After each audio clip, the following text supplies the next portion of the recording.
অনেক দিন পর আমি আজ ঠিক করেছি যে আমার ঠাকুর ঘরে আমার ঠাকুরদেরকে সুন্দর করে স্নান করাবো এবং তাদের পরিষ্কার করব। আগে আমি প্রায় সপ্তাহে প্রত্যেক দিনই এই কাজটি করে থাকতাম, কিন্তু নানা রকম সমস্যার কারণে এখন আর হয়ে উঠছে না প্রত্যেক সপ্তাহে করা।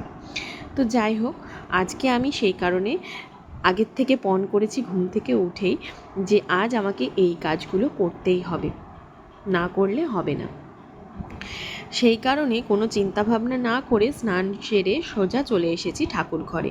অবশ্য আজকে আমার মায়ের দেখলাম পুজো দেওয়া হয়ে গেছে। আমি ঘুম থেকে উঠে দেখি আমার মা পুজো সেরে নিয়েছে। ঠিক আছে, পুজো হয়ে গেছে, তবুও আমার এই কাজটা করতেই হবে। মাম্মামকেও নিয়েছিলাম সঙ্গে। মাম্মামও স্নান করে রেডি হয়ে চলে এসেছিল আমার কাছে।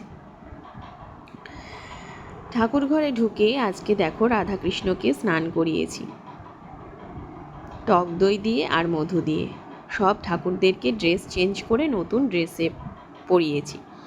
এখন বলো কেমন লাগছে আমার ঠাকুরদের?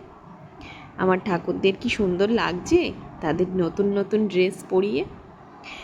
সিংহাসনটাকে ভালো করে ধুলো পরিষ্কার করেছি। শুধু আমি একা করিনি গো, মিথ্যা কথা বলা হবে। আমি আর সৌরজা, তার সঙ্গে ওর বাবাও ছিল আজকে, মানে তোমাদের দাদা আজকে আমাকে অনেকটাই হেল্প করে দিয়েছে। যারা ঠাকুর ঘরে এইভাবে পরিষ্কার করো তারা তো জানোই, প্রায় 1-2 ঘন্টা লেগেই যায় ঠাকুর ঘরে এইভাবে সুন্দর করে সাজাতে বা পরিষ্কার করতে। সেই কারণে আমার যাতে কাজটা তাড়াতাড়ি হয়